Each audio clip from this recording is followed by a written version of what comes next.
Bom, continuamos nessa aula a conversar sobre a contribuição do segurado especial e do produtor rural pessoa física enquanto empregador rural. Então, o que nós sabemos? Tá? Que o segurado especial, né, ele vai contribuir na medida em que comercialize sua produção, que comercialize artesanato rural, que preste serviços de turismo rural, enfim. Então, vejam que o segurado especial para obtenção de benefícios, quando se exige dele a carência, essa carência é comprovada em número de meses e não em número de contribuições. Mas isso não quer dizer que a legislação não tenha previsto contribuição para o segurado especial. Apenas o que não se exige é que ele comprove contribuições na hora de se aposentar, na hora de obter um auxílio-doença. Mas existe sim contribuição prevista para o segurado especial. Essa contribuição só pode ser exigida quando se materialize, quando aconteça o fato gerador. E o fato gerador de contribuição para ele é quando ele comercializa a produção rural. Então, nós vamos encontrar no universo dos segurados especiais pessoas que só produzem para subsistência, nunca vendem nada. Desses segurados especiais, ninguém nunca vai poder exigir uma contribuição. Mas, quando o segurado especial, ele vende produto rural, seja diretamente no varejo, seja para outro produtor, pessoa física, seja para a cooperativa entregando essa produção em regime de consignação ou vendendo para a cooperativa, enfim, está acontecendo aí um fato gerador de contribuição. Significa dizer que ao comercializar a sua produção rural, ele vai efetivamente ter que desembolsar contribuições. Quais são as contribuições do segurado especial? 2% para a Seguridade, 0,1% a título de SAT, Seguro contra Acidente de Trabalho, e existe também uma contribuição destinada à entidade que se chama Senar, que é uma entidade, né, que trata, né, desse segmento, Serviço Nacional de Aprendizagem Rural, tá? E essa contribuição é considerada uma contribuição de interesse das categorias econômicas. Então, o segurado especial, quando ele contribui sobre a produção rural que ele comercializa, tá? Ele está contribuindo tanto enquanto segurado, e lembrando que a partir do momento que ele passou a ter a autorização legal de ter empregados, desde que não permanentes, ele também, ao contribuir sobre a comercialização da produção rural, ele estará aí contribuindo enquanto empregador, tá? Empregador, mas desde que com empregados não permanentes, ok? Agora, temos também o produtor rural contribuinte individual, que esse daí pode ter empregados permanentes, pode explorar a atividade indiretamente através de prepostos, enfim. Esse produtor rural, pessoa física, que não é segurado especial, ele é um contribuinte individual. Como contribuinte individual, nós já vimos na aula passada que para se aposentar ele tem que pagar 20% todos os meses sobre o salário de contribuição dele, de modo que quando ele tiver 180 contribuições e a idade, ele se aposenta, tá? De modo que quando ele tiver 35 anos de contribuição, o homem, 30, a mulher, eles se aposentam. Então, é diferente. Então, essa contribuição sobre a receita bruta da comercialização da produção rural para um produtor rural contribuinte individual tem a natureza de contribuição patronal, contribuição dele enquanto empregador rural. Então, 2% para o segurado especial é contribuição de segurado, também tem hoje um caráter patronal. No caso do empregador rural, que é o produtor rural pessoa física, contribuinte individual, essa contribuição aqui de 2% entra no lugar dos 20% que as demais empresas e equiparados pagam. Então, enquanto uma empresa paga 20% sobre a remuneração de um empregado ou de um avulso, o segurado especial ele vai contribuir com 2% sobre a receita bruta da comercialização da produção rural. 0,1, conforme nós vimos, entra no lugar do SAT 1, 2 ou 3. Isso para o empregador rural, que é o produtor rural contribuinte individual, tá bom? Certo? Então, temos aqui as contribuições. Vejam que a base é a mesma, os percentuais são absolutamente os mesmos, mas a natureza da contribuição, ela é diferente, porque no caso do produtor rural, pessoa física contribuinte individual, essa contribuição sobre a receita bruta da comercialização não é a contribuição dele enquanto segurado, não serve para ele se aposentar. Vamos lá. O segurado especial, como já vimos, além dessa contribuição sobre a receita bruta da comercialização da produção rural, ele pode contribuir facultativamente na forma do artigo 199. E esse artigo 199 traz a contribuição do facultativo e do contribuinte individual. Aí muita gente pergunta, mas ele então, ele passa a ser um facultativo? Ele passa a ser um individual? Não, nenhum nem outro. Esse segurado especial, ele tem a faculdade de contribuir com o mesmo percentual, a mesma base que utilizam o facultativo e o contribuinte individual. Uma opção, uma faculdade que ele tem. Já o produtor rural, pessoa física, que é considerado um contribuinte individual, ele vai ter que pagar todo mês 20% sobre o salário de contribuição, observando que, além das contribuições, tá, que ele paga como contribuinte individual, 20% sobre o salário de contribuição, das contribuições sobre a receita bruta da comercialização da produção rural, ele, como tem empregados a serviço dele, vai ter que descontar as contribuições dos empregados. É o que diz o artigo 216, tá? O artigo 216, ele nos diz que a empresa é obrigada a arrecadar a contribuição do empregado e do avulso, tá? Quanto ao contribuinte individual, não. O produtor rural não desconta contribuições de um contribuinte individual, não. Mas o produtor rural desconta as contribuições dos seus empregados e de avulsos que lhe prestem serviços, tá? E depois ele vai recolher o que ele arrecadou, descontando dos empregados a seu serviço, até o dia 20 do mês subsequente. Então, o empregador rural, pessoa física, ele tem contribuições a recolher, né, sobre a produção rural, sobre artesanato rural, enfim, né, prestação de serviços rurais. Ele também tem que descontar contribuições dos segurados, empregados e avulsos que lhe prestam serviço, e depois, como contribuinte individual, todo mês também pagar 20% sobre seu salário de contribuição.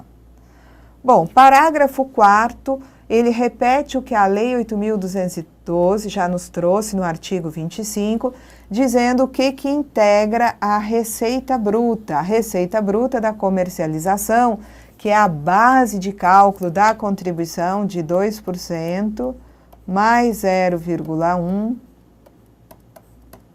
mais 0,2%, a base de cálculo é a receita bruta da comercialização da produção rural, mas também da comercialização da produção obtida em razão de contrato de parceria ou meação, também a receita obtida com a comercialização de artigos de artesanato rural, também a receita obtida com a prestação de serviços de turismo rural, e aí ele enumera, né? Aluguel de equipamentos, aluga charrete, tirolesa, aluga cavalo, cobra ingresso à propriedade, tem um pesque e pague dentro da propriedade, fornece alimentação, tá? Lembrando que se essa atividade de turismo rural for realizada por um período máximo de 120 dias dentro do ano, isso aí é possível de acontecer para o segurado especial. Beleza, não deixa de ser segurado especial. Agora, se a atividade de turismo rural ultrapassar 120 dias por ano, esse segurado não é mais um segurado especial, ele passa a ser um contribuinte individual, tá? Mas ainda assim ele vai ter que contribuir sobre a receita obtida com a prestação dos serviços rurais. Também o valor de mercado da produção dada em pagamento ou que tiver sido objeto de troca e a receita obtida com a atividade artística. Lembrando que no caso de atividade artística, enquanto a receita for inferior ao salário mínimo, isso não descaracteriza a condição de segurado especial. Quando a receita obtida com a atividade artística alcançar salário mínimo, esse segurado passa a ser um contribuinte individual. Mas num caso como no outro, a obtenção de receita com atividade artística obriga a contribuir sobre essa receita. No caso do artesanato rural, a receita obtida com a comercialização de artesanato rural é base de cálculo das contribuições. Essa receita, essa produção de artesanato rural, enquanto o segurado utilizar a matéria-prima obtida pelo próprio grupo familiar, não há limite de receita. Mas quando esse artesanato rural ele é produzido com matéria-prima adquirida de terceiros, para ser segurado especial, a receita máxima obtida no mês tem que ser de 1 salário mínimo. Se a pessoa compra matéria-prima para fabricar cestos de palha e ela vende no mês mais do que 1 salário mínimo, a receita do mês ultrapassa salário mínimo, esse indivíduo não pode mais ser enquadrado como segurado especial, ele vai ser um contribuinte individual. Mas num caso como no outro, sendo segurado especial, sendo contribuinte individual, a receita obtida com a comercialização desse artesanato obriga a recolher, a calcular sobre essa receita essas contribuições. Vamos lá.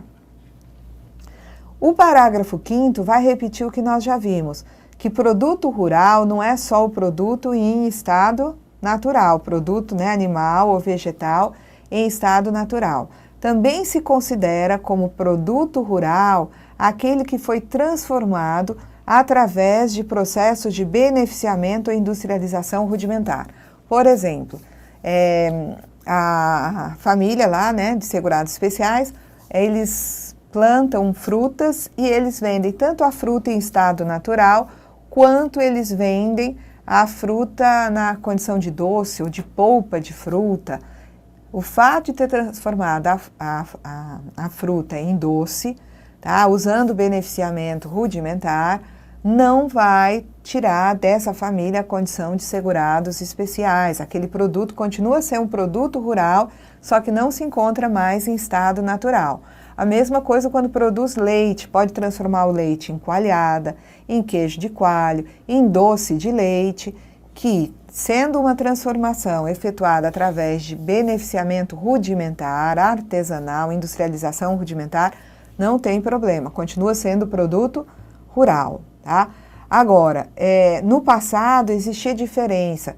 Se fosse beneficiamento rudimentar, era produto rural. Se fosse industrialização rudimentar, não continuava na condição de produto rural. Hoje melhorou bastante, não importa se é o beneficiamento ou se é a industrialização rudimentar, que continua ainda como produto rural. E aí vocês têm vários processos aqui, lavagem, limpeza, descaroçamento, pilagem, descascamento, lenhamento, pasteurização, resfriamento, secagem, socagem, fermentação, embalagem, cristalização, fundição, carvoejamento, cozimento, destilação, moagem, torrefação e também são considerados produtos rurais, integram a produção rural, os subprodutos e os resíduos obtidos por meio desse processo. Então, um produtor, ele cria gado, e além da carne, do leite, da carne, ele também comercializa o couro, ele comercializa os chifres, os ossos, ele pode produzir pó de osso a partir do osso. Então, o que acontece aí? Subprodutos e resíduos também são considerados como produto rural. Então, tudo que ele está vendendo tem a condição de produto rural. Vamos lá. No parágrafo 6º, nós tínhamos aquelas disposições quanto a operações que geravam receita, só que essa receita não era considerada como base de cálculo. Então, vendia animal, por exemplo, a ser usado como cobaia pelo Instituto Butantan numa pesquisa científica, não gerava contribuição. Hoje não importa. Venda o animal, seja para abate, criação, engorda, para ser usado como cobaia, vai incidir contribuição sempre. A única situação prevista de não incidência de contribuições sobre a comercialização de produtos rurais é quando existe exportação desses produtos rurais. No caso de exportação, não vai haver a aplicação dos 2% nem do 0,1%. Mas mesmo na exportação, continua a ser exigida a contribuição destinada ao Senar, porque é uma contribuição de interesse das categorias econômicas. Vamos lá. Muito bem. Quem recolhe a contribuição de 2% mais 0,1 do SAT, mais 0,2, na verdade são contribuições, Seguridade, SAT, Senar, contribuições essas devidas pelo segurado especial e pelo produtor rural, pessoa física, contribuinte individual enquanto empregador rural, mas que não são sempre recolhidas pelos contribuintes. tá? Em algumas situações, eu tenho outros com responsabilidade de efetuar o recolhimento. Esses outros são considerados subrogados na obrigação dos produtores. Então, a contribuição vai ser recolhida pela empresa adquirente, consumidora ou consignatária, ou pela cooperativa. Então, quando existe alguma operação de venda de produto rural, de entrega em consignação, tá? A empresa adquirente, a empresa consignatária, a cooperativa, tá? Mesmo aquela empresa que compra produtos para consumo próprio, tá? É uma creche, comprou frutas para o refeitório das crianças. Ela vai estar subrogada nas obrigações do produtor, ou seja, quem adquire a produção rural, sendo empresa, adquirente, consumidor, tem a responsabilidade de descontar a contribuição devida pelos produtores rurais, pessoas físicas e segurados especiais, e efetuar o recolhimento dessas contribuições. Então, a contribuição vai ser recolhida pela empresa adquirente, consumidor ou consignatária, porque elas ficam subrogadas no cumprimento das obrigações do produtor pessoa física e do segurado especial, independentemente de as operações de venda ou consignação terem sido realizadas diretamente com esses produtores ou com intermediário pessoa física, exceto no caso do inciso 3, que a gente vai examinar adiante. Então, o que acontece? Você não vai descobrir essa operação de venda de produto rural lá no segurado especial que produziu aqueles itens. Quando se chega numa indústria, essa indústria adquirindo produto rural para utilização como matéria-prima, você detecta isso na contabilidade dessa empresa, no registro de entrada de mercadorias dessa empresa. Então, quando você abre lá o registro de entrada e verifica que houve ali aquisição de frutas, aquisição de verduras, tá? Aquisição de pescado, enfim, você vai verificar se essa aquisição foi feita a produtores pessoas físicas. Se foi isso que aconteceu, ali eu tenho que exigir daquela empresa a guia. Eu chego, né, para a pessoa responsável da empresa e digo, escuta, vocês compraram produtos rurais esse mês, compraram produtos rurais de produtores pessoas físicas, de segurados especiais. Então, eu quero ver a guia com as contribuições, né, que totalizam aí 2,3% sobre o valor dessa aquisição. Aí a empresa vai dizer assim, mas essa contribuição é do segurado especial, tá? Nós não temos nada a ver com isso. Tem sim, tá? Embora seja uma contribuição devida pelo produtor, pessoa física, pelo segurado especial, a empresa que está adquirindo a contribuição, ela é obrigada a descontar a contribuição do segurado especial para recolher o valor descontado até o dia 20 do mês seguinte ao da compra. E se a empresa disser assim, bom, mas eu não descontei a contribuição, eu comprei produtos rurais, segurados especiais, mas eu não descontei essas contribuições, e foi por isso que eu não recolhi esses montantes.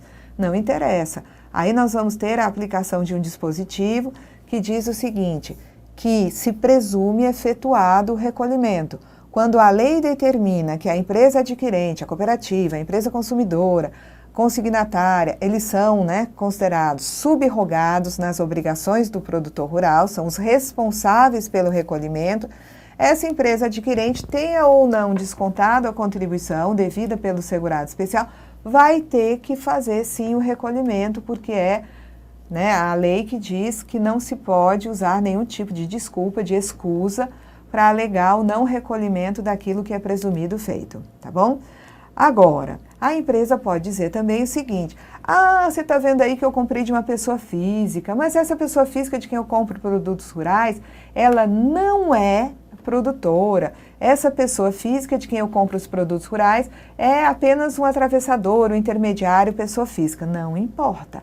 Tem a empresa comprado diretamente do produtor rural, pessoa física, do segurado especial, ou se a empresa comprou do intermediário, não interessa. Essa empresa continua subrogada nas obrigações desse produtor, pessoa física, desse segurado especial.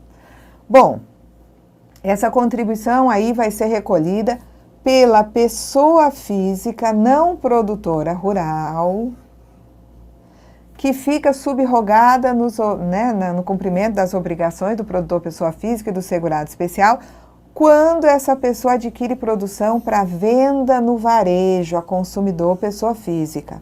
Então, nós temos aqui uma pessoa física que compra produtos rurais, diretamente do produtor rural, pessoa física, do segurado especial, e leva esses produtos para revenda no varejo ao consumidor final.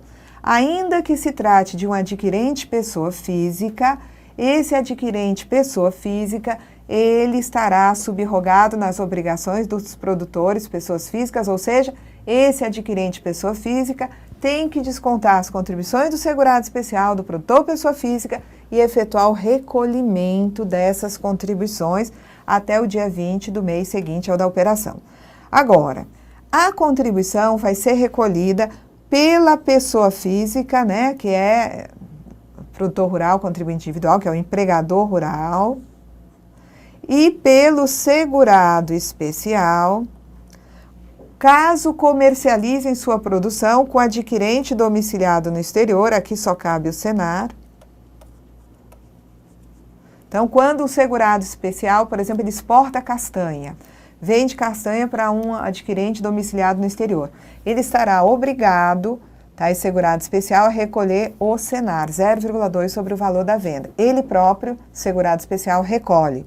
Agora, quando esse produtor pessoa física, empregador rural, quando segurado especial, eles vendem, tá, no varejo, na porta do sítio ele vende ovos, na porta do sítio ele vende castanha, diretamente no varejo para o consumidor final, pessoa física. Quando esses produtores pessoas físicas vendem para outros produtores pessoas físicas ou outros segurados especiais, aí cabe ao produtor, a quem produziu aqueles itens que estão sendo comercializados, a responsabilidade pelo recolhimento das próprias contribuições, tá bom? Bom, então aqui eu tenho a mesma coisa, só que mais visualizável. Então, quem é que arrecada e recolhe a contribuição? Quem é que recolhe? Empresa, adquirente, consumidor ou consignatário ou a cooperativa. Aqui o que acontece? A subrogação do adquirente da cooperativa, que passam a ser os responsáveis pelo recolhimento da contribuição do segurado especial do produtor pessoa física, tá? Retendo a contribuição e repassando aos cofres da Previdência. Quando o segurado especial produtor pessoa física vendem para um adquirente, que é uma pessoa física não produtora, que adquire produção para venda no varejo ao consumidor final pessoa física, esse adquirente pessoa física também está obrigado a descontar a contribuição devida pelo segurado especial e pelo produtor pessoa física e em seguida fazer o recolhimento do valor retido. Próximo. Quando é venda no varejo, venda a outro produtor pessoa física, outro segurado especial, é o produtor que recolhe, é o próprio segurado especial que produziu o item que recolhe, é o próprio produtor pessoa física que recolhe, tá? Não há subrogação. Aqui existe subrogação nesse caso, tá? Aqui embaixo.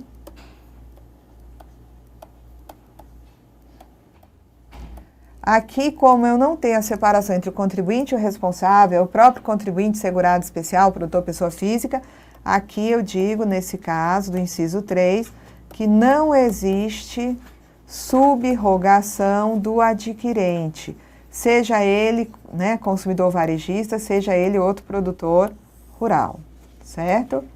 Bom, o produtor pessoa física, o produtor rural pessoa física, continua obrigado a arrecadar e a recolher ao INSS, né? Hoje quem arrecada as contribuições que são recolhidas por esse produtor é a Receita, tá? Esse produtor, ele tem que arrecadar e recolher a contribuição do empregado e do avulso a seu serviço, descontando a contribuição dos empregados, dos avulsos. Quando o segurado especial tem empregados a seu serviço, não permanente, o segurado especial agora também faz isso. Bom, aqui nós temos no parágrafo 9º, né, aquela história de que também, né, incide contribuição sobre a comercialização de artesanato rural, tá? Artesanato, exercício de atividade artística, Também sobre serviços prestados, né, no âmbito do turismo rural, a receita gerada também tem que ter contribuição. Então, aqui, de novo, né, comercialização de artesanato rural gera receita, gera contribuição. Tá? Atividade artística ou produtos artísticos que ele tenha, né, produzido, também a receita vai gerar contribuição. Tá? Serviço de turismo rural geram contribuição também. O segurado especial é obrigado a arrecadar a contribuição de trabalhadores a seu serviço e a recolher essa contribuição no dia 20 do mês subsequente. Então, como o segurado especial agora pode ter trabalhadores a seu serviço, empregados, desde que não permanentes, o segurado especial também tem que descontar dos trabalhadores as contribuições e recolher esses valores, tá? O artigo 200-A fala de alguma coisa que nós já conhecemos, tá? Que é o consórcio simplificado de produtores rurais, que nós já vimos em aula anterior. E esse consórcio, ele se equipara a empregador rural pessoa física. É um consórcio formado pela União de Produtores Rurais Pessoas Físicas, que tem como objetivo, tá, contratar, gerir e demitir trabalhadores rurais na condição de empregados, para que esses empregados contratados pelo consórcio prestem serviço exclusivamente aos consorciados. Se define um representante para o consórcio que vai ter o poder de contratar em nome dos demais e também tem que haver o registro, tá, desse consórcio no cartório de títulos e documentos, tá? Nesse documento que vai ser registrado no cartório, precisa ter o nome de todos os consorciados, endereço pessoal, endereço da propriedade, tá? Com o registro no INCRA e com a matrícula desses produtores pessoas físicas, tá? Junto à Receita hoje, que é a matrícula SEI, tá? Essa matrícula que era do consórcio, hoje ela é substituída pelo CNPJ, Consórcio Simplificado de Produtor Rural Pessoa Física. Embora não tenha personalidade jurídica, esse consórcio deve ser inscrito no CNPJ, tá? E aí o que acontece nesse caso? O consórcio se ocupa, o representante dos consorciados que, né, contrata os empregados, ele se ocupa de descontar as contribuições devidas pelos empregados contratados. As contribuições patronais serão pagas por cada consorciado por ocasião da comercialização da produção de cada um. Consorciado número 1 usou aquela mão de obra, produziu frutas e verduras, está vendendo essa produção, vai contribuir com 2%, 2% mais 0,1 mais 0,2 sobre o valor da receita, né, da comercialização da produção rural. Muito bem. Produtor rural, pessoa física, a gente já viu que ele passou a ter essa contribuição de 2%. Isso aconteceu a partir de 94, tá? Pela Lei 8861, que modificou o artigo 25, determinando que ele pagasse 2%, tá? No caso de pessoa física e 2,2% no caso de segurado especial. Isso aqui foi a origem de tudo. Depois ficou todo mundo com 2% mais 0,1%, tá? Então, hoje, tendo em vista a redação dada, né, atualmente a Lei 8.212, a contribuição deles é 2% mais 0,1%. Não tem mais aquela diferença do segurado especial estar pagando 2,2% em vez de 2%. Então, no caso do produtor rural, pessoa física, que é um empregador rural, os 2% substituem os 20% e o 0,1% sobre a receita substitui o SAT 1, 2 ou 3. Caso eles, né, produtores, pessoas físicas, remunerem contribuintes individuais, tá? Contratou um veterinário que veio, né, fazer uma consulta na fazenda, sobre a remuneração do veterinário, 20%. Apenas esse produtor rural, pessoa física, ele não está obrigado a reter os 11% do contribuinte individual. Tá? No caso de esse produtor contratar uma cooperativa de trabalho, vai ter que pagar os 15%. E aqui nós encerramos essa aula sobre, né, as contribuições dos segurados especiais dos produtores pessoas físicas sobre a receita bruta da comercialização da produção rural. Até a próxima aula.